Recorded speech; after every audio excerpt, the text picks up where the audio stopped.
ان الحمد لله نحمده ونستعينه ونستغفره ونعوذ بالله من شرور انفسنا ومن سيئات اعمالنا من يهده الله فلا مضل له ومن يضلل فلا هادي له واشهد ان لا اله الا الله وحده لا شريك له واشهد ان محمدا عبده ورسوله اما بعد فإن خير الحديث كتاب الله وخير الهدي هدي محمد صلى الله عليه وآله وسلم وشر الأمور محدثاتها وكل محدثة بدعة وكل بدعة ضلالة وكل ضلالة في النار.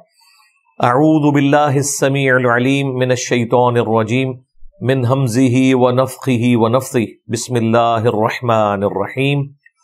رب اشرح لي صدري ويسر لي امري واحلل عقدة من لساني يفقهوا قولي. بسم الله الرحمن الرحيم. ان الله وملائكته يصلون على النبي يا ايها الذين آمنوا صلوا عليه وسلموا تسليما. اللهم صل على محمد وعلى آل محمد كما صليت على إبراهيم وعلى آل إبراهيم إنك حميد مجيد. اللهم بارك على محمد وعلى آل محمد كما باركت على إبراهيم وعلى آل إبراهيم إنك حميد مجيد. اللهم ربنا آتنا في الدنيا حسنة وفي الآخرة حسنة وقنا عذاب النار. ربنا آتنا من لدنك رحمة وهيئ لنا من امرنا رشدا. لا الہ الا انت سبحانک انی کنت من الظالمین. ولا حول ولا قوة الا باللہ العلی العظیم. آمین. الحمدللہ آج 21 اپریل 2024 کو سنڈے کے دن ہماری یہ قرآن کلاس نمبر 178 کی اسٹوڈیو ریکارڈنگ ہونے جا رہی ہے. انشاءاللہ تعالی ہم سورۃ النحل کی آیت نمبر 13 سے آنورڈ آج سٹارٹ لیں گے. سورۃ النحل اللہ تعالیٰ کی قدرت کی جو بڑی بڑی نشانیاں ہیں، اللہ تعالیٰ کی بڑی بڑی نعمتیں ہیں، فزیکل فینومین آف نیچر کے ذریعے خدا کا تعارف اس سورت میں کروایا گیا ہے. اور میں نے پچھلی کلاس میں تعارف میں بتایا تھا کہ اللہ تعالیٰ کی قدرت کی نشانیاں اتنے بڑے لیول کے اوپر پورے قرآن کی کسی اور صورت میں ڈسکس نہیں ہوئی جتنی اس صورت کے اندر ڈسکس ہوئی ہیں. نام ہی النحل ہے، شہد کی مکھی. کچھ چیزیں پچھلی دفعہ ڈسکس کی تھی میں نے تفصیل کے ساتھ، بقیہ کی انشاءاللہ آج ڈسکس کریں گے آیت نمبر 13 سے. اعوذ باللہ من الشیطان الرجیم. بسم اللہ الرحمن الرحیم. وما ذرأ لکم فی الارض مختلفا الوانہ. اور ہم نے جو پیدا فرمایا زمین میں سے الگ الگ رنگ اور روپ کی چیزیں، یعنی کھیتیوں میں بھی آپ دیکھیں، سرسروں کی جو کھیتی ہے اس میں آپ یلو کلر کے پھول دیکھیں، گرین کلر کے اندر کیا خوبصورتی ہے. اس رنگ کی خوبصورتی آپ کو کبھی بھی سنتھیٹیکلی چیزیں جو آپ بناتے ہیں ان میں نظر نہیں آئے گی. پھر فروٹ مختلف قسم کے، اگر آپ فروٹ کے درختوں پہ لگے ہوئے فروٹ دیکھیں، آم کو، انار کو، انگور کو، یوٹیوب کے اوپر کتنی ویڈیوز رکھی ہوئی ہیں، کیونکہ یورپ امریکہ کے اندر تو اس کی بڑی میس پروڈکشن ہوتی ہے، بڑے آرگنائزڈ وے میں وہ کاشتکاری کرتے ہیں. بندہ حیران رہ جاتا ہے کہ یہ معجزہ ہی ہو رہا ہے. یعنی ایک بیج بویا جاتا ہے اور کچھ عرصے بعد ہزاروں نہیں لاکھوں ٹن انگور لگا ہوا ہوتا ہے، انار لگے ہوئے ہوتے ہیں. پھر جو زمین میں خربوزے اور تربوز، سبزیاں، میں نے خود بھی تجربہ کیا ہے. ہمارے اسلام آباد میں گھر کے ساتھ ایک پلاٹ خالی تھا، وہ ہمارے دوست کا ہی تھا. تو جتنا عرصہ اس نے کنسٹرکشن نہیں کی تو ہم نے وہاں پہ جو ہے نا بیج لگا کے نا مختلف چیزیں اگائی تھیں. بھنڈیوں کا پودا اگایا ہم. ایک دن بھنڈیاں اتارتے تھے، ایک دو دن بعد اتنی بھنڈیاں اور لگی ہوتی تھی. لگتا ہے کہ جادو ہو رہا ہے. اس کائنات میں ہونے والی ہر چیز معجزہ ہے. یہ الگ بات ہے کہ ہم بعض معجزات کے عادی ہو چکے ہیں، ادروائز یقین کریں انسان کی عقل دنگ رہ جاتی ہے. ٹماٹر توڑتے ہیں آپ، ایک دو دن بعد اتنے ٹماٹر اور لگے ہوئے ہوتے ہیں. پھر جو کدو کی بیل اتنی باریک سی، اتنا بڑا کدو وہ لمبے سائز کا اس پہ لگا ہوا، میرا خیال ہے وہ کم از کم بھی 7-8 کلو کا تھا. انسان حیران ہو جاتا ہے، اتنی سی ٹہنی کے ساتھ، اتنی سی ٹہنی کے ساتھ اتنا بڑا تربوز. اور وہ ایک تربوز نہیں، ایک بیج بویا، اس میں سے وہ بیل نکلی، اس کے ساتھ اتنے تربوز، ہر تربوز کے اندر اتنے بیج. یہ تو ایک سلسلہ جاری ہے. پھر ان کے کلرز دیکھیں، پھر ان کے اوپر جو کوٹنگ ہوئی ہوئی ہے وہ کتنی غیر معمولی ہے. اسی تربوز کو اگر آپ کاٹ لیں تو چند گھنٹوں کے بعد تعفن پھیل جائے گا. نہ کاٹیں آپ 2-3 دن بعد اسے کاٹ لیں، وہ خراب نہیں ہوگا. ایسی کھال اوپر چڑھائی ہے کہ اس کے اندر وہ پریزرو بھی رہتا ہے. کمال کی چیز ہے. تو یہ مختلف کھیتیاں، مختلف فروٹ، ان کے درخت، ان کے مختلف کلرز. ان فی ذلک لآیۃ لقوم یذکرون، اس میں ان لوگوں کے لیے نشانیاں ہیں جو نصیحت حاصل کرنا چاہتے ہیں. نشانیاں کیا ہیں؟ سب سے بڑی نشانی یہ کہ یہ کائنات کسی نے بنائی ہے. اس کے بعد اس نے مقصد کے تحت بنائی ہے، کیونکہ ہم بھی جو کھیتیاں یا فروٹ کے درخت اگاتے ہیں مقصد کے لیے اگاتے ہیں نا، اس سے نفع حاصل کرتے ہیں. تو انسان کو بھی اللہ نے کسی مقصد کے لیے پیدا کیا ہے، اس سے وہ نصیحت حاصل کرتے ہیں اور آخرت اورینٹڈ ہوتے ہیں. نبیوں کی دعوت پہ لبیک کہہ کے اپنی آخرت کی تیاری شروع کرتے ہیں. وَهُوَ الَّذِي سَخَّرَ الْبَحْرَ لِتَأْكُلُوا مِنْهُ لَحْمًا طَرِيًّا، اور اسی نے مسخر کیا ہے سمندر کو تاکہ تم اس میں سے کھاؤ تازہ مچھلی. سی فوڈ آج کے زمانے میں جس طریقے سے کھل کر سامنے آیا ہے، پہلے لوگوں کو نہیں اندازہ تھا. ابھی بھی میں آپ کو بتاؤں بہت کم لوگوں کو اندازہ ہے. یہ ایک الگ سے دنیا ہے. میں اگلے دن نیشنل جغرافک چینل کے اوپر دیکھ رہا تھا کہ جو چوری چھپے کے بحری جہاز بڑے بڑے مچھلیاں نکالتے ہیں، اس کے لیے باقاعدہ لائسنس ہوتا ہے. آپ کہیں سمندر کی ٹیریٹری جتنی ہے نا، وہ جو ساحل سمندر کے چند 100 کلومیٹر تک تو اس ملک کی ہے. پھر انٹرنیشنل سمندروں میں بھی، وہاں پہ بھی باقاعدہ آپ کسی ملک کے پرمٹ کے ساتھ جا کے ہی شکار کر سکتے ہیں. بڑے بڑے بحری جہاز گئے ہوتے ہیں. پھر ان کے اوپر جس طرح یہاں پہ پولیس ہے نا، جو آپ کی موٹر وے پولیس ہے یا باقی پولیس ہے، سمندر کی ایک الگ سے پولیس ہے. انٹرنیشنل پولیس الگ سے ہے، ہر ملک کی الگ سے ہے. وہ جا کے ان کے ڈاکومنٹس چیک کرتے ہیں کہ غیر قانونی تو نہیں وہ شکار کر رہے، کیونکہ اس کا ٹیکس پے کرنا ہوتا ہے. تو ایک ایک بحری جہاز میں آپ امیجن نہیں کر سکتے. میں تو یعنی ایکسپیکٹ نہیں کر رہا تھا. میں نے کہا تھا لاکھوں کی مچھلی ہوگی، سرکار کروڑوں کی مچھلیاں ایک ایک جہاز میں ہوتی ہیں. بڑے بڑے بحری جہاز ہیں اور ایسی ایسی نایاب مچھلی ہے. یہ میں کھانے کے پوائنٹ آف ویو سے بات کر رہا ہوں، کیونکہ وہ اتنے بڑے بحری جہاز ہیں جنہوں نے اتنے بڑے بڑے کنٹینر اٹھائے ہوتے ہیں، اس میں آپ ساری مچھلی بھر دیں تو وہ کہہ رہے تھے ملینز آف ڈالرز کی مچھلی ایک جہاز کے اندر ہوتی ہے، اور اس میں سے انہوں نے ٹیکس دینا ہوتا ہے. جبھی تو وہ اس جہاز کو افورڈ کر سکتے ہیں. میں نے آپ کو بتایا تھا کہ بحری جہاز صرف سمندر میں چلے نا، ایک جگہ پہ کھڑے ہونے کے لیے بھی مسلسل اس کا انجن آن رکھنا پڑتا ہے. 1 گھنٹے کے اندر 1 ملین سے زیادہ کا ایک چھوٹا بحری جہاز جو ہے وہ پیٹرول پھونک دیتا ہے. تو خرچہ کہاں سے نکالتے ہیں؟ اسی میں سے.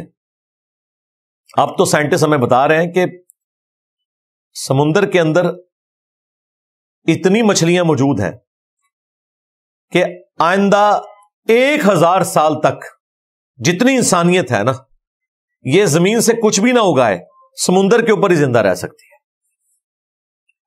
بلکہ میں 3-4 دن پہلے نیشنل جغرافک کے اوپر دیکھ رہا تھا کہ سورج 1 سیکنڈ میں، 1 گھنٹے میں نہیں، 1 منٹ میں نہیں، 1 سیکنڈ میں، ہر سیکنڈ میں اتنی انرجی دے رہا ہے کہ انسانی پوری تاریخ جو ہے لاکھوں سال کی، چلیں جو سیولائزڈ ہے وہ ہزاروں سال میں، آج تک جتنی انرجی انہوں نے اس پلانٹ ارتھ پہ استعمال کی ہے نا، بجلی کی فارم میں، آگ کی شکل میں، کسی بھی فارم میں، اس سے زیادہ انرجی 1 سیکنڈ میں سورج، ہمارا سورج دے رہا ہے اگر اسے جمع کیا جائے 1 سیکنڈ میں. یعنی اس کا مطلب یہ ہے کہ 1 دن کی اگر انرجی جمع کر لی جائے 86,400 سیکنڈ ہے. آلموسٹ 1 لاکھ کے قریب. سورج ایک دن میں اتنی انرجی دے رہا ہے کہ یہ جتنے بھی دنیا پہ انسان آباد ہیں 1 لاکھ سال تک ایک دن کی انرجی کو یوز کریں. انہیں کوئی اور آگ جلانے کی، بجلی بنانے کی ضرورت نہیں سورج سے، اگر وہ ساری جمع کر لی جائے. اللہ کی قدرت ہے. بندہ بے اختیار کیا اٹھتا ہے، اللہ اکبر کبیرہ والحمد للہ کثیرہ وسبحان اللہ بکرۃ واصیلا. تو اللہ تعالیٰ فرما رہا ہے کہ تازہ مچھلی کھلاتے ہیں تمہیں سمندر سے. وَتَسْتَخْرِجُوا مِنْهُ حِلْيَةً، اور اس میں سے تم زیور بھی نکالتے ہو. وہ آپ نے دیکھے موتی جو مچھلیوں کے پیٹ سے نکلتے ہیں، کیا خوبصورت وہ موتی ہیں جی، مختلف کلرز کے، عقل دنگ رہ جاتی ہے. اور یہ آج سے نہیں، ہزاروں سال سے انسان نکال رہے ہیں. تلبسونها، جس کو تم پہنتے ہو. وَتَرَى الْفُلْكَ مَوَاخِرَ فِيهِ، اور تم دیکھتے ہو کشتیوں کو کہ وہ پانی کی موجوں کو چیرتی ہوئی آگے چلتی ہیں. وَلِتَبْتَغُوا مِنْ فَضْلِ، تاکہ تم اللہ کا فضل یعنی رزق تلاش کرو سمندر میں، پانی میں. وَلَعَلَّكُمْ تَشْكُرُونَ، تاکہ تم اس کے شکر گزار بنو. اللہم اعنا علی ذکرک وشکرک وحسن عبادتک. سبحان اللہ وبحمدہ سبحان اللہ العظیم. آمین. وَأَلْقَى فِي الْأَرْضِ رَوَاسِيَ أَن تَمِيدَ بِكُمْ، اور اسی نے زمین میں پہاڑوں کو گاڑ دیا ہے تاکہ وہ تمہیں لے کر لرزنا نہ شروع کرتے. یہ زمین کی ڈائنامک بیلنسنگ کر رہی ہیں یہ جتنے پہاڑ ہیں. اللہ تعالیٰ نے انہیں زمین کی بیلنسنگ کا ذریعہ بنا دیا. وَأَنْهَارًا، اور زمین میں نہریں جاری کر دی ہیں. نہریں ہم تو دیکھتے ہیں نا کہ یہ پانی کو سمندر تک پہنچانے کا ذریعہ ہے، دریا یا نہریں. یہ تو ایک اسپیکٹ ہے جو آپ کو نظر آ رہا ہے.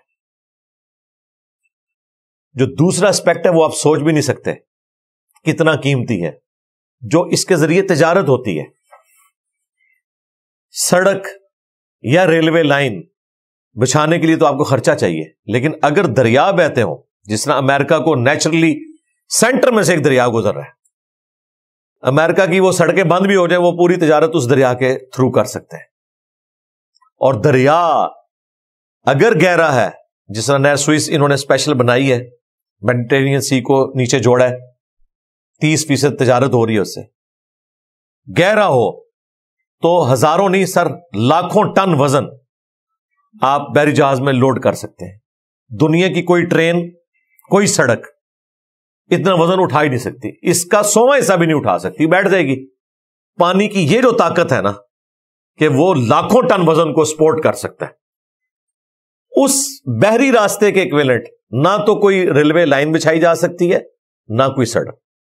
ہاں ریلوے لائن آپ بچھائیں گے تو ایک بحری جہاز میں جتنا سامان آنا ہے نا وہ 10,000 ڈبوں میں، کیونکہ ایک ایک ڈبہ جو لوڈ ہوا ہے، کئی جو بڑے بحری جہاز ہیں نا 30,000 کنٹینر ایک کے اوپر لوڈ ہوتے ہیں. 3,000 نہیں سرکار، 30,000 کنٹینر. اور ایک کنٹینر اتنا بڑا ہے کہ وہ ریل گاڑی کے ڈبے جتنا ہے. اس کا مطلب یہ ہے کہ اسے اگر آپ زمین پہ چلائیں تو 30,000 ڈبوں کی ٹرین چاہیے. 30,000 ڈبوں کی ٹرین. اگر آپ ایک ڈبے کو اتنا بڑا بنائیں کہ اس میں سارا لوڈ ڈالیں تو وہ پٹری ہی بیٹھ جائے گی، اسے ڈسٹریبیوٹ کرنا پڑے گا. لیکن بحری جہاز نے وہ سارے کٹھے اٹھائے ہوئے اور چل رہا ہے کس کے اوپر ہے؟ پانی کے اوپر، جس میں آپ ایک سوئی ڈالیں تو ڈوب جائے. لیکن طاقت اس میں کیا رکھی ہے کہ لاکھوں ٹن اس نے بحری جہاز کا وزن اٹھایا ہوا ہے. تو یہ جو بحری راستے ہیں یہ بھی بہت بڑی نعمت ہے جو ہم نے یہ نہری راستے رواں کیے ہیں. وَسُبُلًا لَعَلَّكُمْ تَهْتَدُونَ، اور جو راستے بنا دیے تاکہ تم اپنی منزل حاصل کر سکو.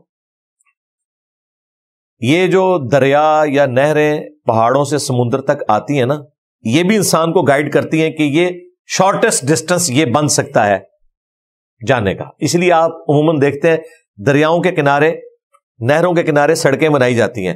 وہ سب سے آپٹیمل ہوتا ہے کہ آپ یہاں سے سڑک کو گزاریں تو آپ ایک پراپر طریقے سے اپنا ٹریولنگ والا معاملہ لے کے چل سکتے ہیں.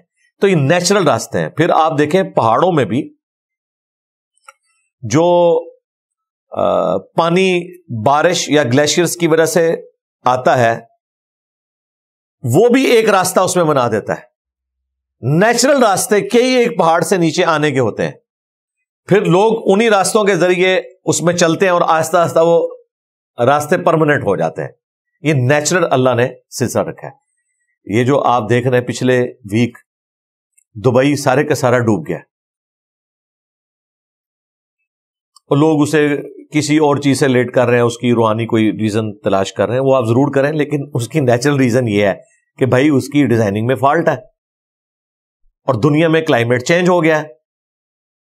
اس کا علاج کوئی بھی نہیں ہے جب تک کہ ڈیزائننگ میں نہ کیا جائے. یعنی وہ جگہ جہاں پر بارشیں نہیں ہوتی تھی، اب وہاں اگر بارشیں ہونا شروع ہو جائیں تو بھائی وہ جگہ تو اس کے لیے ڈیزائن ہی نہیں نیچرلی کہ وہ پانی کو روک سکیں. ہمارے اس پوٹوہاری علاقے میں جتنی مرضی بارش ہو نہیں سیلاب آئے گا، اتنا بڑا دریا ہے، سارا کا سارا 1 گھنٹے کے بعد دیکھتے ہیں کتنے دن بارش ہوتی ہے، 1 گھنٹے کے بعد ہر چیز بالکل صاف ہو جاتی ہے، کیونکہ نیچرل راستے سے ہوتا ہوا پانی ندی نالوں سے دریا میں جاتا ہے اور دریا سے سمندر میں. کیوں؟ یہ علاقے ڈیزائن ہے بارش کے لیے، لیکن یہی بارش اگر ہوتی ہے بلوچستان میں، وہاں تو ہر چیز فلیٹ ہے، اس لیے آپ کو لگتا ہے کہ یار یہ ہو رہا کیا ہے ادھر، ہر چیز ہی بہ کے جا رہی ہے. دبئی میں بھی یہی کچھ ہوا ہے. انہوں نے سوچا نہیں تھا 24 گھنٹے میں اتنی بارش ہوئی ہے جو 1.5 سال میں ساری بارشوں کو جمع کرے نا تو وہ اکٹھی ہو گئی ہیں. تو اتنی بارش اگر ہوگی تو ریت کتنا پانی پیے گی. اور دیکھا آپ نے تنکوں کی طرح وہاں پہ گاڑیاں بہ رہی ہیں اور سارے کا سارا معاملہ ان کا تل پٹ ہو گیا. اب ان کو پورے کا پورا سیوریج سسٹم دوبارہ ڈیزائن کرنا پڑے گا. کیوں؟ یہ چیز انہوں نے فورسی کی ہی نہیں تھی کہ ایسا بھی ہو سکتا ہے کہ کل کو موسمیاتی تبدیلیاں آئیں گی تو یہ سارے کا سارا معاملہ ہوگا. لوگ تو کہتے ہیں کیا فرق پڑتا ہے. میرا خیال ہے اب لوگوں کو سائنس کی بتائی ہوئی پریڈکشنز کی قدر آنا شروع ہوگی کہ فرق کیا پڑتا ہے. میں نے آپ لوگوں کو پہلے کہا تھا کہ ہر سال اب بلوچستان ڈوبا کرے گا. ایک سال تو آپ نے $16 ارب جو ہے وہ لوگوں سے بھیک مانگ کے اپنے معاملات سیٹل کر لیے، لیکن وہ سیٹل کیا کیے، جو مکان ٹوٹے تھے ان کو وہیں پہ دوبارہ مکان بنا دیے. اگلے سال پھر وہ گر جائیں گے، وہاں پہ پانی اکٹھا ہو جائے گا. کلائمیٹ چینج ہو رہی ہے. اور ابھی جو گلیشیئرز پگھل رہے ہیں، پچھلے تقریباً 100 سال کے اندر 2 degree centigrade temperature rise کر گیا زمین کا، تو وہ گلیشیئرز بھی پگھل رہے ہیں جو کبھی پگھلے نہیں تھے. اس کا مطلب یہ ہے کہ دنیا کے سمندر رائز کریں گے. جب دنیا کے سمندر رائز کریں گے، کیونکہ سمندر کا لیول پوری دنیا میں ایک رہتا ہے. اس وقت بھی 70% دنیا میں سمندر ہے، خشکی 30% ہے. ہم کسی بھی چیز کی ہائٹ جو ناپتے ہیں نا، وہ ساحل سمندر کی جو پٹی ہے ہورائزن، اس سے ناپتے ہیں، کیونکہ وہ دنیا میں ایک ہی لیول پہ ہے. زمین اونچی نیچی ہوتی ہے، سمندر چاہے اٹلانٹک ہے یورپ میں، چاہے آسٹریلیا کے پاس پیسیفک ہے، یا ہمارا یہ انڈین اوشن ہے، اس کا لیول ایک ہی ہے زمین کا. سمندر کی جو سطح ہے زمین ہے. اب جب اوور آل جب سمندر رائز کرے گا نا تو وہ ایکولی رائز کرے گا. اور کرتے کرتے آپ دیکھیں وہ فورسی کر رہے ہیں کہ اتنے 1000 سال میں آدھے سے زیادہ انڈیا جو ہے وہ سمندر میں آ چکا ہوگا، جس طرح کلائمیٹ چینج ہو رہی ہے. اور پاکستان بھی آلموسٹ صوبہ سندھ جو ہے وہ مکمل سمندر کا حصہ ہوگا. اور اس سے آگے اتنے 1000 سال کے اندر، خیر ہمارے تک پہنچتے ہوئے تو ابھی کافی ٹائم چاہیے، 10 سے 15 ہزار سال چاہیے جو یہ چل رہا ہے. آپ لوگوں نے ٹینشن نہیں لینی، لیکن یہ ہونا ہے. ابھی بھی کئی سیولائزیشن پرانی جو ہے وہ سمندر کے اندر جا چکی ہوئی ہیں، کیونکہ سمندر رائز کر رہے ہیں تو خشکی ختم ہوتی جا رہی ہے، وہ سمندر کا حصہ بنتے جا رہے ہیں. کیوں؟ گلیشیئرز پگھل رہے ہیں جو لاکھوں سال سے کروڑوں اربوں ٹن پانی، اربوں ٹن ہے، کروڑوں ٹن بھی نہیں، اربوں ٹن پانی پہاڑوں نے سٹور کیا ہوا ہے برف کی شکل میں، جو کبھی پگھلے ہی نہیں. تو ظاہر ہے وہ سمندر تک تو کبھی وہ پانی پہنچا ہی نہیں ہے. اب وہ بھی پانی آ جائے سمندر میں تو سمندر کا تو پانی آپ نے کر دیا زیادہ، تو وہ کدھر جائے گا؟ زمین کو کھائے گا، کیونکہ سمندر نے تو بلند ہونا ہے. تو یہ وجہ ہے. اللہ اکبر. اللہ نہیں سنبھالا ہوا جی. تو اللہ تعالیٰ کہہ رہے یہ راستے ہم نے بنائے ہیں تاکہ تم ان کے ذریعے اپنی راہ پا سکو. وعلامات، اور مختلف علامتیں ہیں جو راستوں پر. وبالنجم هم يهتدون، اور ستاروں کے ذریعے بھی تم راستے کو پاتے ہو. علامات ہے نا.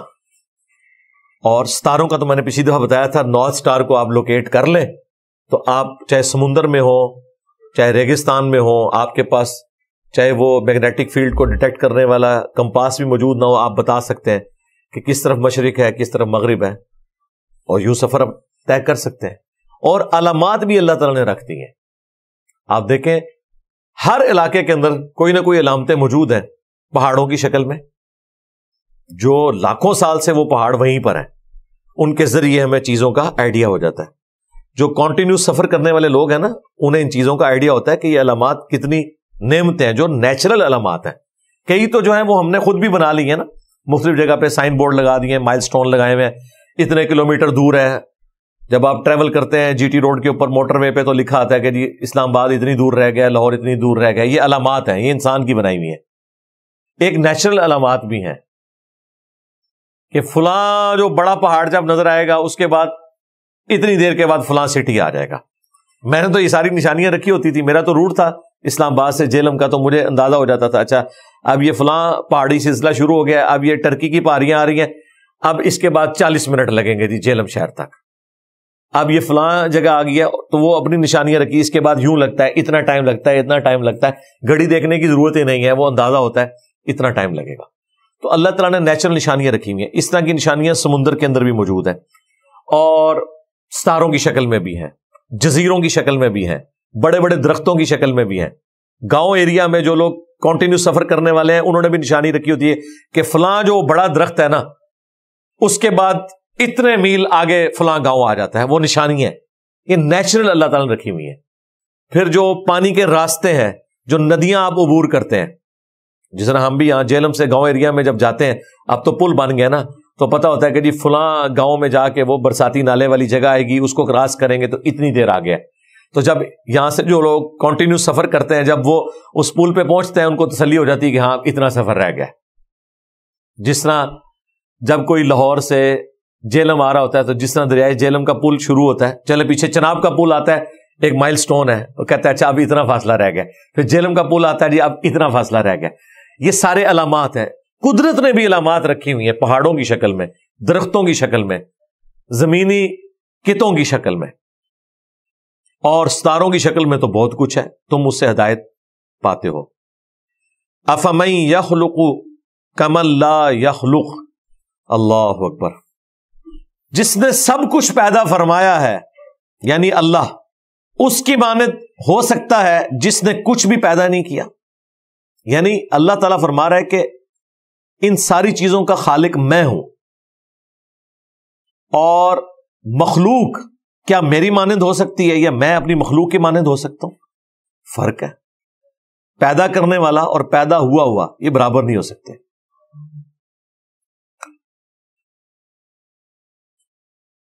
افلا تذکرون، کیا تم غور و تفکر نہیں کرتے؟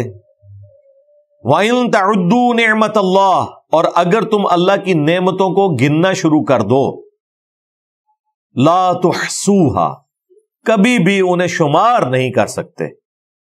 ان اللہ لغفور الرحیم، بے شک اللہ تعالی بخشنے والا ہے، رحم فرمانے والا ہے۔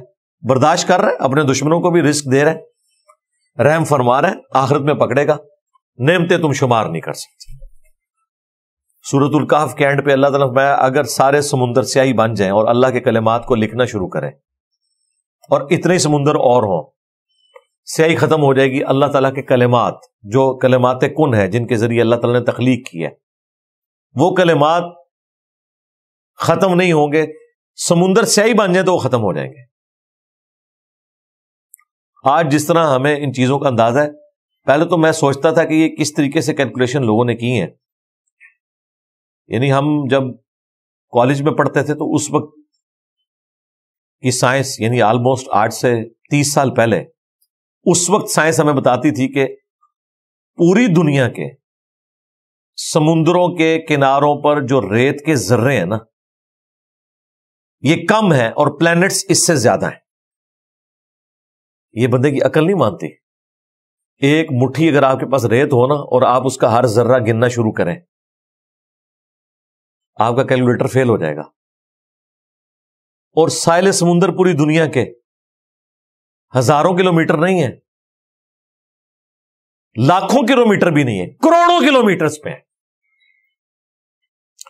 صرف پاکستان کی وہ 700 کلومیٹر کی پٹی ہے بلوچستان کی سمندر کے کنارے، 700 کلومیٹر پہ جتنی ریت ہے سمندر کے کنارے، یہ نہیں کو گن سکتا۔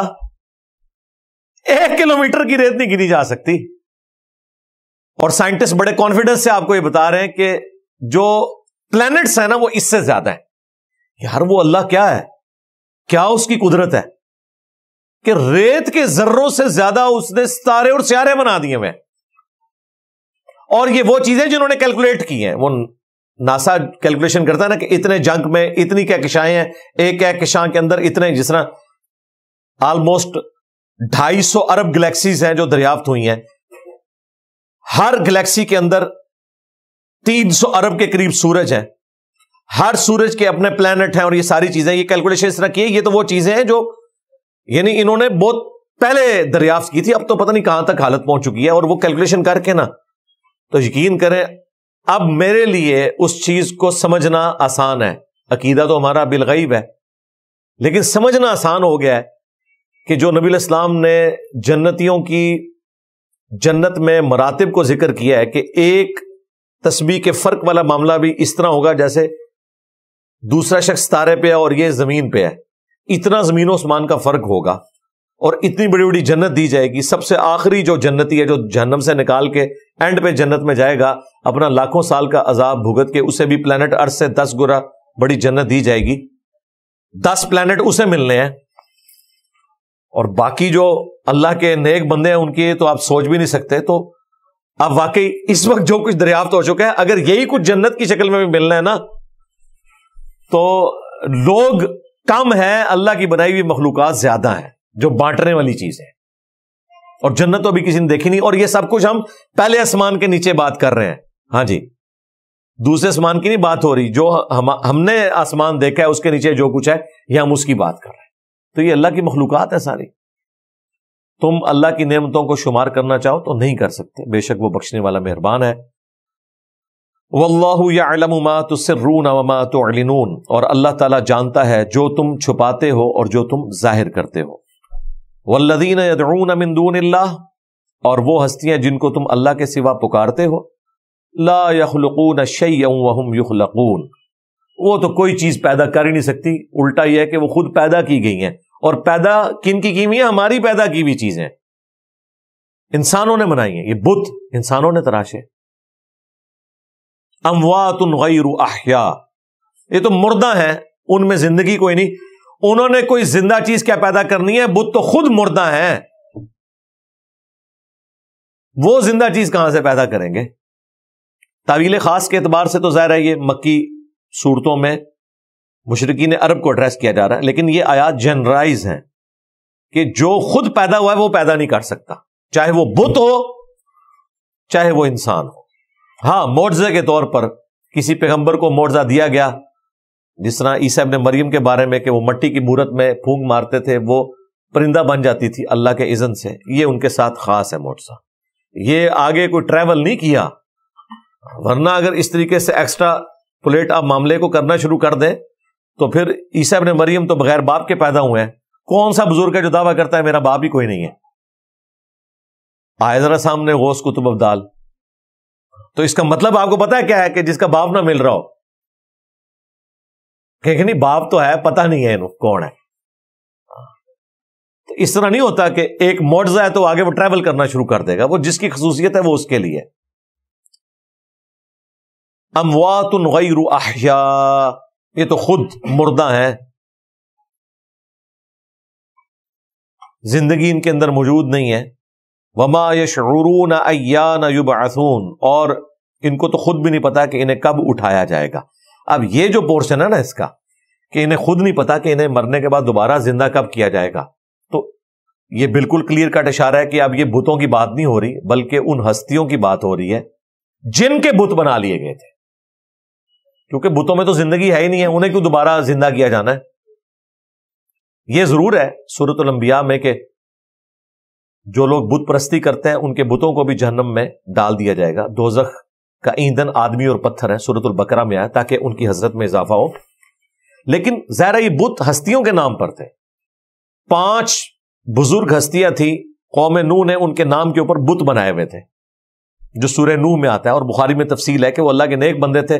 پہلے ان کی جگہوں پہ نشان رکھے, پھر پتھر رکھنے شروع کیے, پھر ان کی مورتیاں بنا لی. پہلے تو اچھی نیت سے شروع کیا تھا, ہم بزرگوں کی یادگاروں میں بیٹھتے ہیں تاکہ ہمارے اندر بھی جذبہ پیدا ہو. کرتے کرتے ان کے بت بنا کے پوجنا شروع کر دیا. یہ پوری حدیث ہے بخاری میں، قوم نوح کے جو 5 بت تھے ان کے بارے میں. تو ظاہر وہ ہستیوں کی بنیاد کے اوپر تھا. وہ ہستیاں نیک اچھی ہستیاں، اللہ تعالیٰ کہہ رہے ہیں وہ جو کچھ بھی ہیں ان ہستیوں کو تو خود نہیں پتا کہ انہوں نے قبر سے کب نکلنا ہے. دیکھیں کسی کو نہیں پتا کہ قیامت کب آئے گی، کب نکالا جائے گا. وہ یہ اللہ تعالیٰ کو پتا ہے.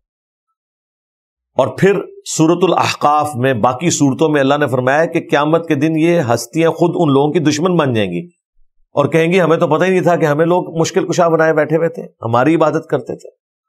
اور وہ اعلان برات کر دیں گے اپنے ماننے والوں سے. حضرت عیسیٰ ابن مریم کی تو پوری سٹوری آج ہم نے سنی سورۃ المائدہ کے آخری رکوع میں. وہ کہیں گے اللہ یہ تیرے بندے ہیں، چاہے تو انہیں عذاب دے چاہے بخش دے. میں اس وقت تک گواہ تھا جب تک ان میں موجود تھا، میرے بعد انہوں نے جو کچھ کیا میرا کیا لینا دینا. اللہ فرمائے گا نہیں، آج کے دن سچوں کو سچا عقیدہ ہی فائدہ دے گا. مغفرت والا معاملہ ان کے لیے کوئی نہیں ہے جو مشرک ہے.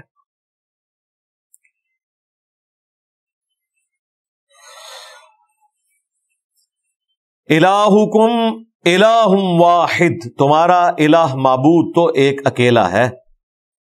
فالذین لا یؤمنون بالآخرہ، پس وہ لوگ جو آخرت کے اوپر ایمان نہیں لانے والے، قلوبہم منکرہ، ان کے دل منکر ہیں اس حقیقت سے، وہم مستکبرون، اور وہ مغرور بھی ہیں. ظاہر ہے وہ خام خواہ کی مغروری ان کے اندر آئی ہوئی ہے، وہ تو چاہتے ہی نہیں ہیں، کبوتر کی طرح آنکھیں بند کی ہوئی ہیں. جو شخص اپنی زندگی میں اصلاح نہیں نہ کر سکتا تو اس کی کوشش یہی ہوتی ہے کہ جس حقیقت کو اس نے فیس کرنا ہے نا اسی سے انکار کرتے ہیں.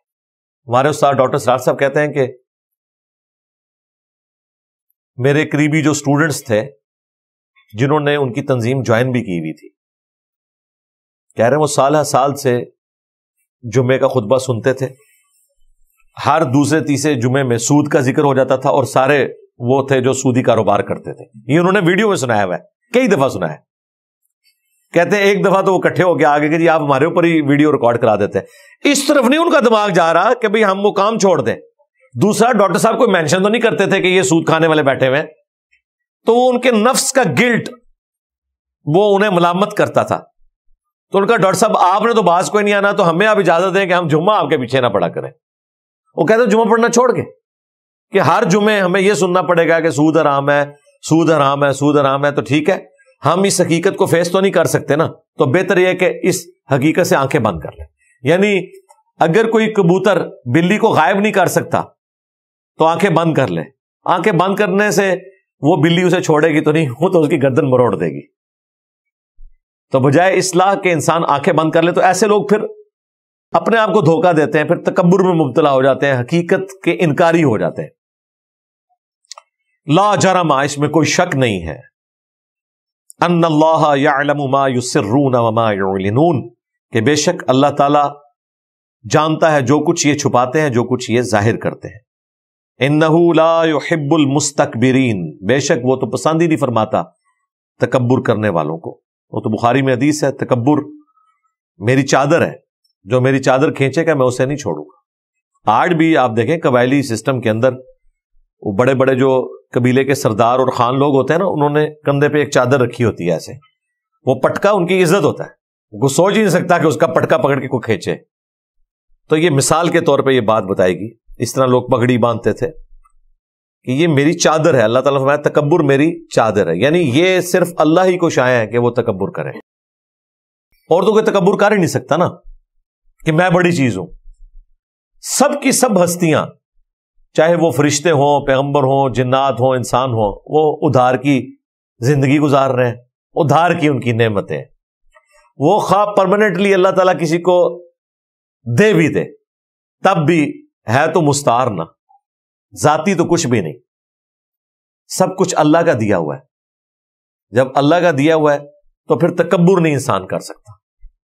اس لیے صحیح بخاری اور مسلم میں حدیث موجود ہے، نبی علیہ السلام نے فرمایا کہ جس کے دل میں رائی کے دانے کے برابر بھی تکبر ہوا وہ جنت میں نہیں جائے گا. مسلم شریف میں یہ تفصیل کے ساتھ حدیث ہے.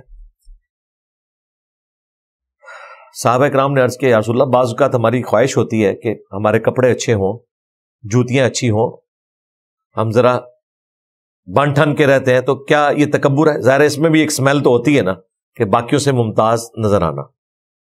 تو نبی علیہ السلام نے فرمایا کہ اللہ بھی خوبصورت ہے اور خوبصورتی کو پسند فرماتا ہے. تکبر یہ نہیں کہ تم اچھے لباس کو استعمال کرو یا اچھے دکھو, بلکہ تکبر یہ ہے کہ تم حق بات سے اناد کرو, حق قبول کرنے سے انکار کر دو. یہاں پہ حق قبول کرنے سے انکار ہی ہے. جب انسان حقیقت سے رخ پھیر لے, منہ چرا لے اور لوگوں کو حقیر سمجھو. اچھا لباس پہننا ضرور پہنے, کسی کو حقیر نہیں سمجھنا. ایک امریکن مسلمان ہوا, اس نے اپنی لائف سٹوری پہ پوری کتاب لکھی, سر تسلیم خم ہے. ان 90s میں کتاب چھپی تھی, اس کا اردو ترجمہ ہوا سر تسلیم خم ہے. کافی انٹرسٹنگ باتیں تھیں. ایک اس نے بات یہ لکھی کہ مجھے اسلام کی یہ چیز بڑی پسند آئی کہ بڑے سے بڑا کوئی سٹیٹس والا بندہ ہو, کوئی غریب ہو, کوئی امیر ہو, جب وہ اللہ کے حضور حاضر ہوتا ہے تو وہ پھر اس چیز کی پرواہ نہیں کرتا کہ میرے ساتھ کون کھڑا ہے. وہ کہتا ہے میں حیران ہوا کہ کالے حبشی بھی ہیں, گورے بھی ہیں, اور پاؤں سے پاؤں ملا کے کھڑے ہوئے ہیں. یہ اس نے باقاعدہ لکھا, اور یہ میں نے جس زمانے میں پڑھی تھی نا, اس زمانے میں بریلوی تھا, اور ہمارے نزدیک تو پاؤں ملانا ہے ہی گناہ کا کام ہے. ہمیں کہاں پتا تھا کہ بخاری میں حدیث ہے کہ پاؤں سے پاؤں ملایا جاتا تھا. صحیح بخاری 725 نمبر. یلزقو, فزیکلی ٹچ ہوتا تھا. تو میں نے کہا دیکھو یار, یہ مسلمان ہو کے بھی وہابی ہو گیا. یہ میں دماغ میں اس وقت بھی یہ چیز آئی. پھر اس نے بڑی باتیں اور بھی لکھی. اس نے کہا یہ اسلام کی خوبصورتی ہے کہ تکبر یہاں پہ نہیں ہے. حج کے لیے لوگ گئے ہوئے ہیں, کوئی بادشاہ ہے, فقیر ہے, 2 چادریں پہنی ہوئی ہیں سفید کلر کی, کاٹن کی پہنی ہوئی ہیں. کتنی مہنگی وہ کاٹن لے لے گا, ہے تو چادر ہی ہے, کفن ہی ہے جو اس نے اوڑا ہوا ہے. اور یہ اتنا دردناک اور خوفناک منظر ہوتا ہے. میں جب پہلی دفعہ عمرے پہ گیا نا, تو وہ بوئنگ 747 تھا, اس میں آلموسٹ کوئی 400 مسافر آتے ہیں. وہ سعودی عرب جا رہا تھا. سعودی عرب جتنے لوگ جا رہے ہوتے ہیں نا, وہ ساروں نے عمرے کے لیے جانا ہوتا ہے. یہ یعنی 2002 کی میں بات کر رہا ہوں. تو آلموسٹ ہم اینڈ پہ نا جہاز میں انٹر ہوئے. مجھے آج بھی وہ منظر یاد ہے. احرام پہنا ہوا ہے, جیسے ہی میں جہاز میں انٹر ہوا, میں نے آگے سے پیچھے تک دیکھا, لگتا ہے سارے مردے بیٹھے ہوئے. سب نہیں, اس سفید پہنا ہوا تھا لباس, تو لگ رہا تھا کفن پہن کے بیٹھے. مجھے اس دن اس چیز کا احساس ہوا کہ یار یہ آخرت اورینٹڈ بھی کیا گیا, یعنی کفن ہے, انسلی چادریں ہیں. میں خوف کھا گیا کہ سارے ہی ایک کلر کے سفید, اور یعنی ہم نے تو سفید کلر مردے کو اسی حالت میں دیکھا ہوا ہے نا, یعنی زندہ مردے ہیں جو سیٹوں پہ بیٹھے ہوئے. حالانکہ خود بھی وہی لباس پہنا ہوا تھا, لیکن خود پہنا ہوا تو بندہ شیشے میں نہیں سامنے دیکھ رہا ہوتا. آپ جہاز میں انٹر ہو, آگے سے پیچھے تک آپ کو سارے کے سارے سفید لباس میں بیٹھے ہوئے, سر ننگے ہیں ان کے, تہمت پہنی ہوئی ہے, اوپر چادریں ہیں, اور کوئی رنگ نظر نہ آئے, بندہ خوف کھا جاتا ہے. اور اس کے اندر عاجزی بھی کتنی ہے. کوئی بادشاہ ہے, کوئی فقیر ہے, کوئی امیر ہے, کوئی غریب ہے, کوئی ڈاکٹر ہے, انجینئر ہے, کوئی ریڑھی بان ہے, پڑھا لکھا ہے, ان پڑھ ہے, سب کے سب ایک جیسا لباس. اور یقین کریں ڈنگ بھی سب کا نکلا ہوتا ہے حج کے دنوں میں. یعنی یہ چیز میں نے آبزرو کی, یہاں تو بڑے خبتی ہوتے ہیں نا لوگ, نمازی بھی, بڑا تکبر ہوتا ہے. حج میں نے دیکھا ہے الحمدللہ, میں نے وہاں کسی کو تکبر کرتے ہوئے نہیں دیکھا, سارے ڈرے ہوئے ہوتے ہیں. کیونکہ قرآن میں آیا نا کہ حج جو کرے گا نہ وہ کسی سے جھگڑا کرے, ہاں, نہ کوئی گالی گلوچ کرے, تو پھر حج مبرور ہے اس کے لیے. تو سارے ڈرے ہوئے ہوتے ہیں, جس طرح سارے ڈرے ہوتے ہیں نا کہ کوئی داڑھی کا بال ٹوٹ گیا تو دم واجب ہو جائے گا, اس سے بھی لوگ ڈرے ہوتے ہیں کہ کسی کو کندھا نہ لگ جائے, کسی کے ساتھ منہ ماری. وہاں کچھ سوچتا ہی نہیں آرام کی حالت میں کہ اس نے کسی سے بدلہ بھی لینا ہے. غلطی سے بھی کسی کے ساتھ پاؤں ٹچ کر جائے, کندھا ٹچ کر جائے, سب ایک دوسرے سے معافی مانگتے ہیں, یار میرا کہیں آج ہی نہ جاتا رہے. اور وہاں لاکھوں کی بلکہ ملینز کی گیدرنگ کے اندر آپ کو یہ منظر نظر آتا ہے, اتنا ڈسپلن. یہ جو بھگدڑ مچتی تھی نا مینا کے اندر, وہ مس مینجمنٹ کی وجہ سے ہوتی تھی. ادروائز وہ اس وجہ سے نہیں کہ لوگ جان بوجھ کے ایک دوسرے کے ساتھ کرتے, وہ تو اب انہوں نے مینج کر لیا, اس کا ذان طریقہ ہے. وہ پہلے بھی مینج کر سکتے تھے, چوڑے راستے انہوں نے بنا دیے ہیں, ٹائمنگ سیٹ کر دی ہے. اب آپ نے سنا ہے کبھی کہ مینا میں بھگدڑ سے اتنے لوگ مرے؟ مجھے یاد ہے 94 میں جب میرے والدین پہلی دفعہ حج پہ گئے تو وہ بہت بڑے لیول کی بھگدڑ مچی تھی, ہزاروں لوگ اس میں پاکستانی بھی اس میں سینکڑوں کی تعداد میں تھے جو شہید ہوئے تھے وہی کنکریوں کے دوران. اب لاکھوں کے مجمع میں بلکہ ملینز کے مجمع میں چند ہزار تو نظر آتا ہے تھوڑا فگر ہے, لیکن اگر ایبسولوٹلی دیکھیں تو بہت بڑا فگر ہے. تو اس طرح کی بھاگدڑ مچ جایا کرتی تھی, اب تو اس کو بھی مینج کر لیا گیا. بہرحال عاجزی انکساری وہ آپ کو وہاں نظر آتی ہے, اور انسان کو یہ شایع نہیں ہے کہ وہ تکبر کرے. انہ لا يحب المستکبرین, بے شک وہ تکبر کرنے والوں سے محبت نہیں کرتا. وَإِذَا قِيلَ لَهُمْ مَاذَا أَنزَلَ رَبُّكُمْ, اور جب ان سے کہا جاتا ہے کہ تمہارے رب نے کیا نازل فرمایا, قَالُوا أَسَاطِيرُ الْأَوَّلِينَ, تو یہ کہتے ہیں یہ تو اگلے لوگوں کی کہانی ہے. کسی حد تک تو یہ بات درست تھی کہ اگلی امتوں کے واقعات تو قرآن میں آئے ہیں, لیکن یہ کہانیاں نہیں ہیں, یہ ریئلٹی ہے, ریئل ہسٹری ہے, اور اس سے بھی عبرت حاصل کی گئی ہے.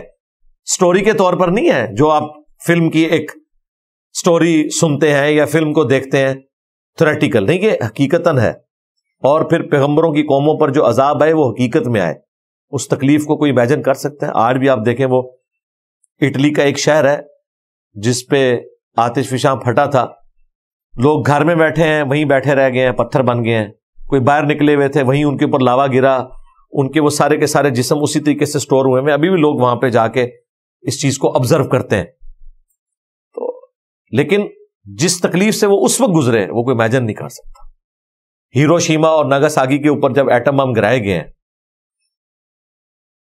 1.5 لاکھ بندہ اسی وقت ایویپوریٹ ہو گیا جی. ظاہر ہے جب لاکھوں سینٹی گریڈ ٹیمپریچر ایک جگہ کا رائز کر جائے تو انسان جلے گا تو نہیں, ڈائریکٹ ایویپوریٹ ہو جائے گا. جو جدت تھا وہیں رہ گیا. اس کو تکلیف کو کوئی امیجن نہیں کر سکتا. تو اگلے لوگوں کی کہانیاں ہیں, ان پہ جو عذابات اللہ کے نازل ہوئے, لیکن اس سے عبرت حاصل کرنی ہے. یہ خالی کہانیاں نہیں ہیں, یہ واقعات ہیں. تو اللہ تعالیٰ مارا ہے کہ جو لوگ کہتے ہیں نا یہ اگلے لوگوں کی کہانیاں ہی ہیں قرآن میں, تو ان کے ساتھ کیا ہونا ہے, لِيَحْمِلُوا أَوْزَارَهُمْ كَامِلَةً يَوْمَ الْقِيَامَةِ, یہ اس لیے کر رہے ہیں تاکہ قیامت کے دن اپنے گناہوں کا مکمل بوجھ یہ اٹھائیں. اب یہ ظاہر بات ہو رہی ہے تلخی کے ساتھ. وَمِنْ أَوْزَارِ الَّذِينَ يُضِلُّونَهُمْ بِغَيْرِ عِلْمٍ, اور ان کا بوجھ بھی اٹھائیں جن کو بغیر علم کے انہوں نے گمراہ کیا.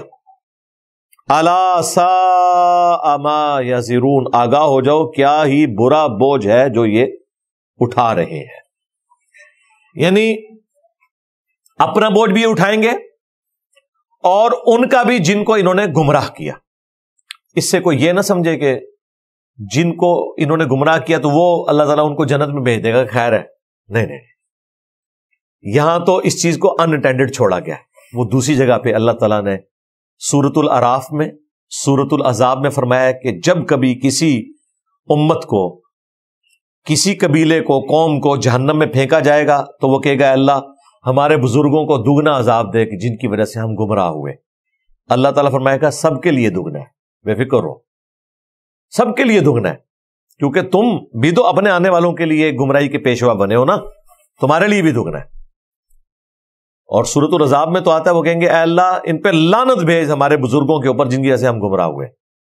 سورہ حمیم سجدہ میں آئے کہ اے اللہ جنوں اور انسانوں میں سے جن ہستیوں نے ہمیں گمراہ کیا تھا آج ان کو ہمارے حوالے کر, ہم انہیں اپنے پاؤں کے نیچے روندیں تاکہ وہ پستی میں چلے جائیں.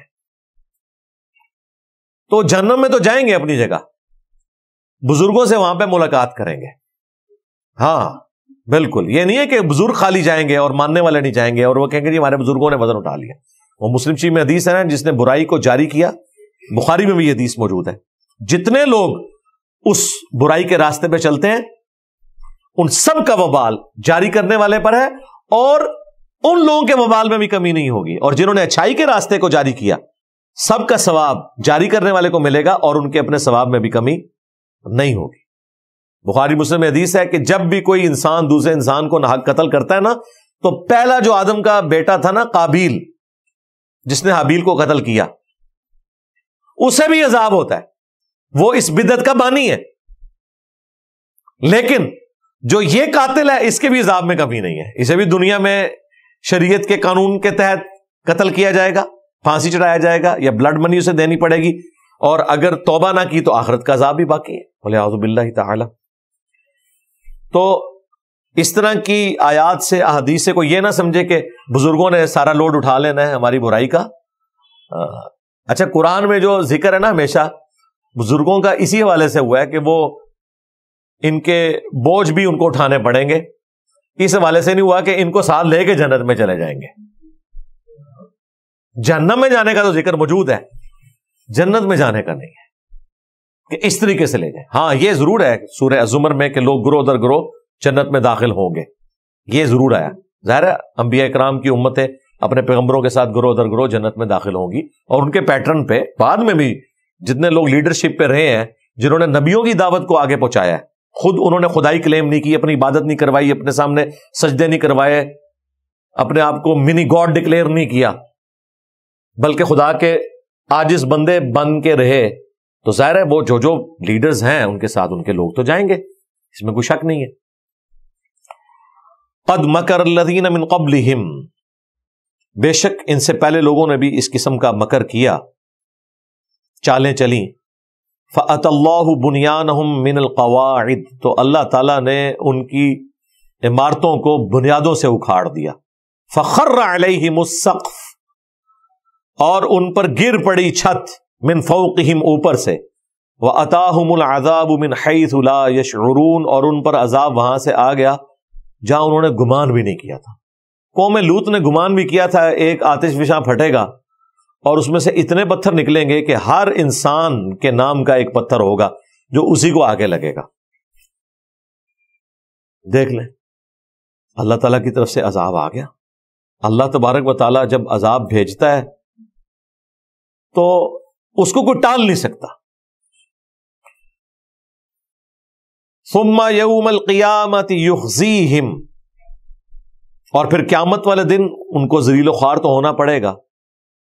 وَيَقُولُ أَيْنَ شُرَكَائِيَ الَّذِينَ كُنْتُمْ تُشَاقُونَ فِيهِمْ، اور پھر اللہ تعالیٰ ان سے پوچھے گا وہ شریک ہستیاں کہاں ہیں کہ جن کے بارے میں تم جھگڑا کیا کرتے تھے دنیا میں۔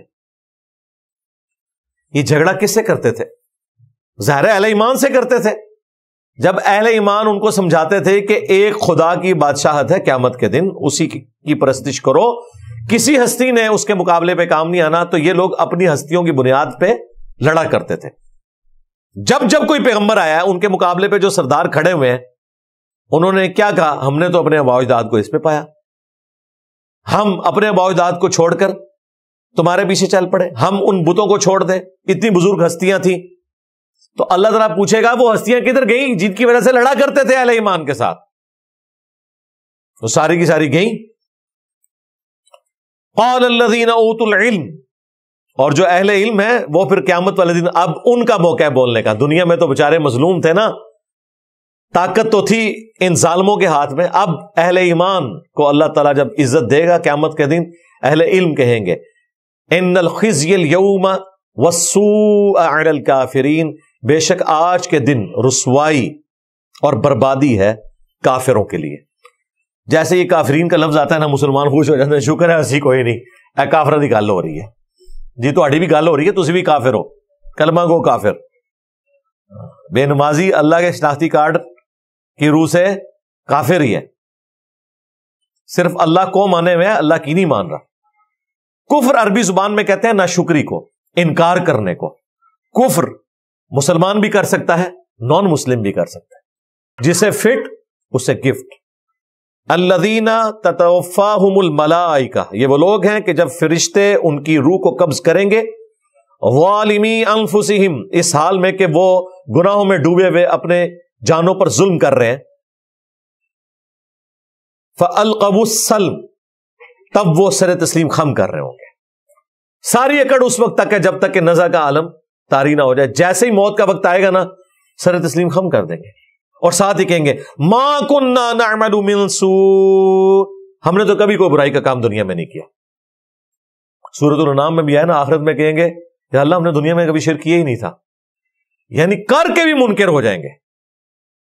بلا ان اللہ علیم بما کنتم تعملون، کیوں نہیں، بے شک اللہ تعالیٰ خوب جانتا ہے جو تم کیا کرتے تھے. فَادْخُلُوا أَبْوَابَ جَهَنَّمَ خَالِدِينَ فِيهَا، بس داخل ہو جاؤ اس دوزخ کے دروازوں میں جس میں تم رہو گے ہمیشہ.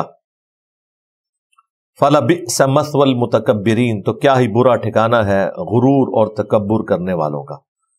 اللہم لا تجعلنا منہم اللہم اجرنا من النار. دیکھیں یہ آیت بھی ثبوت ہے کہ مرتے ہی جہنم کا عذاب شروع، لہذا ان لوگوں کا ڈاکٹرن تو مر گیا جن لوگوں کا یہ دعویٰ ہے کہ عذاب قبر کوئی چیز نہیں ہے. یہ تو مرتے ہی جب فرشتے روح قبض کر رہے ہیں تو جہنم میں داخل کر رہے ہیں. قیامت کا دن تو بھی آنا ہے. یہ وہ ہے عذاب قبر، عذاب برزخ کہہ لیں اسے، کوئی نام رکھ لیں، یہ عذاب کی قسط ہے. اور سورۃ الانفال میں آیا کہ موت کے وقت بھی فرشتے ان کے منہ اور پیٹھوں کے اوپر ہتھوڑے مارتے ہیں اور کہتے ہیں نکالو جان. دنیا میں بھی عذاب آتا ہے. وَقِيلَ لِلَّذِينَ اتَّقَوْا مَاذَا أَنزَلَ رَبُّكُمْ، یہ بات کہاں سے سٹارٹ ہوئی تھی کہ کافروں سے جب پوچھا جاتا ہے تمہارے رب نے کیا نازل کیا تو وہ کیا کہتے ہیں؟ اگلے لوگوں کی سٹوری ہیں. اب جب اہل ایمان سے پوچھا جاتا ہے کہ کیا تمہارے رب نے نازل کیا، قالوا خیرا، کہتے ہیں بڑی اچھی چیز ہے. للذین احسنوا فی ہذہ الدنیا حسنہ،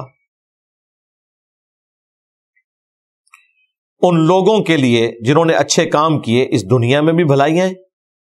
وَلَدَارُ الْآخِرَةِ خَيْرٌ، اور آخرت کا گھر تو وہ تو بہت اچھا ہے. وَلَنِعْمَ دَارُ الْمُتَّقِينَ، اور کیا ہی عمدہ جگہ ہے تقوی کی روش اختیار کرنے والوں کے لیے جو اللہ سے ڈرنے والے ہیں. جنات عدن، ہمیشہ کے باغات، يَدْخُلُونَهَا تَجْرِي مِن تَحْتِهَا الْأَنْهَارُ، جس میں وہ داخل ہوں گے جس کے نیچے نہریں رواں ہوں گی. لَهُمْ فِيهَا مَا يَشَاءُونَ، اور اس میں ان کے لیے ہر وہ چیز ہے جس کی وہ خواہش کریں گے. دیکھیں یہ جملہ قرآن میں جگہ جگہ ہے کہ جو تم چاہو گے وہ تمہیں ملے گا. ایک جملے میں سب کچھ کور ہو گیا، جوامع کلمات ہیں. کوئی شخص یہ نہیں کہہ سکتا کہ مجھے فلاں نعمت ہے اس کا تو ذکر ہی نہیں. بھئی جو تم چاہو گے وہ ملے گا. اور باقی جو شریعت کی پابندیاں وہ تو دنیا کے اندر ہے. آخرت میں تو جنتیوں کے لیے جنتی کنگن ہے سونے کے بنے ہوئے، ریشم ہے. دنیا میں 4 سے زیادہ عورتیں نہیں ہیں، وہاں یہ والا معاملہ بھی نہیں ہے. اور کئی ایک نعمتیں جو دنیا میں تصور کوئی نہیں کر سکتا. شریعت کی پابندیاں وہ ساری کی ساری اٹھ گئی. جنت میں جو لوگ اللہ کا ذکر کریں گے وہ شکرانے کے طور پر کر رہے ہوں گے. وہاں پہ نماز نہیں ہے، یہ نمازیں، روزے، شریعت کی پابندیاں ساری دنیا کی زندگی میں. کذالک یجزی اللہ المتقین، یوں ہی اللہ تعالیٰ بدلہ دیتا ہے تقوی کی روش اختیار کرنے والوں کو جو خوف خدا رکھنے والے ہیں. اب اللہ تعالیٰ ذکر کر رہا ہے کہ ان کی جب موت کا وقت آتا ہے تو پھر کیا حالت ہوتی ہے. الذین تتوفاہم الملائکہ، جب فرشتے ایسے پرہیزگار لوگوں کی روح قبض کرتے ہیں. طیبین، تو وہ اس حال میں کہ وہ خوش ہوتے ہیں. یقولون سلام علیکم، اور فرشتے انہیں کہتے ہیں کہ تم پر سلامتی ہو. ادخلوا الجنت بما کنتم تعملون، داخل ہو جاؤ جنت میں جو تم دنیا میں اعمال کیا کرتے تھے. دیکھیں مرتے ہی جنت شروع ہو رہی ہے. وہی بات، قبر جنت کے باغوں میں سے ایک باغ ہے یا جہنم کے گڑھوں میں سے ایک گڑھا ہے. ہاں صحیح مسلم میں حدیث موجود ہے نا کہ اہل ایمان کی قبر 70 ہاتھ دائیں بائیں آگے پیچھے کھلی کر دی جاتی ہے. اب ظاہر ہے یہ فزیکلی کھلا ہونا نہیں ہے، یہ برزخ کے معاملات ہیں، اسے کیمرے سے کوئی آبزرو نہیں کر سکتا. هل ينظرون الا ان تأتيهم الملائکہ، کیا یہ اللہ کے منکر لوگ اس چیز کے انتظار میں ہیں کہ ان کے پاس آ جائیں فرشتے اللہ کا عذاب لے کر. او یأتی امر ربک، یا تیرے رب کا حکم عذاب آ جائے. یہ تعویل خاص کے اعتبار سے تو مشرکین عرب کے لیے جو نبی علیہ السلام کو بار بار کہتے تھے کہ جس عذاب کا تم وعدہ کرتے ہو وہ کب آئے گا. اللہ تعالیٰ فرما رہا ہے کہ اس عذاب کے آنے کے بعد حق بات قبول کرو گے، اس کے انتظار میں بیٹھے ہوئے ہو. یا فرشتے نازل ہو، کہتے ہیں فرشتہ کیوں نہیں اس پیغمبر پہ نازل ہوا؟ وہ بھی اللہ نے کہا کہ اگر فرشتہ نازل ہوا تو پھر تو کام ہی تمام، وہ عذاب ہی لے کے آئے گا. کذالک فعل الذین من قبلہم یہی کچھ کیا ان سے پہلے لوگوں نے بھی. وما ظلمهم اللہ ولکن كانوا انفسهم یظلمون. اور اللہ تعالی نے کوئی ان پر زیادتی نہیں کی بلکہ خود وہ اپنی جانوں پر ظلم کرنے والے تھے. فَأَصَابَهُمْ سَيِّئَاتُ مَا عَمِلُوا. پس انہیں سزا ملی ان کے ان برے اعمال کی جو خود انہوں نے کمائے تھے. وَحَاقَ بِهِمْ مَا كَانُوا بِهِ يَسْتَهْزِئُونَ. اور انہیں آ گھیرا اس عذاب نے جس کا دنیا میں وہ مذاق اڑایا کرتے تھے. دنیا میں کہتے تھے نا وقت کے پیغمبر سے، ہر پیغمبر سے منکرین کہ لاؤ عذاب کب آئے گا کب آئے گا، اور پھر مذاق اڑاتے تھے. حضرت نوح علیہ السلام جب کشتی بنا رہے تھے کس طرح ان کی قوم نے مذاق اڑایا. پھر عذاب آیا تو پھر اللہ تعالیٰ نے تو قرآن میں 30ویں پارے میں یہاں تک آیات ہیں کہ قیامت کے دن پھر اہل ایمان ان کا مذاق اڑائیں گے، تختوں پہ بیٹھے ہوئے تکیے لگائے ہوئے. دنیا میں جو وہ کیا کرتے تھے ظاہر ہے پھر بدلہ اہل ایمان نے بھی تو اتارنا ہے نا.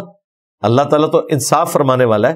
اگر دنیا میں اہل ایمان کا ٹھٹا اڑایا گیا ہے کفار کی جانب سے، اللہ کے دشمنوں کی جانب سے، تو اس کا بدلہ قیامت کے دن صرف جنت نہیں ہے بلکہ بدلے کی فارم یہ بھی ہے کہ پھر وہ بھی ان کا مذاق اڑائیں کہ سناؤ بھائی تم دنیا میں یہ کہا کرتے تھے نا، تو دیکھو آج میں تو کامیاب ہو گیا ہوں. لیکن اس وقت کی کامیابی کو کوئی ریورس نہیں کر سکتا اور اس وقت کی ناکامی کو بھی کوئی ریورس نہیں کر سکتا. تو اللہ تعالیٰ ہمارا کہ وہ عذاب انہیں آ گھیرے گا موت کی شکل میں، اور پھر آخرت میں تو ہونا ہے جس کا یہ ٹھٹا اڑایا کرتے تھے. اللہم احسن عاقبتنا فی الامور کلھا واجرنا من خزی الدنیا وعذاب الآخرہ. سبحانک اللہم وبحمدک اشہد ان لا الہ الا انت استغفرک واتوب الیک وما علینا الا البلاغ المبین. جزاکم اللہ خیرا. آمین.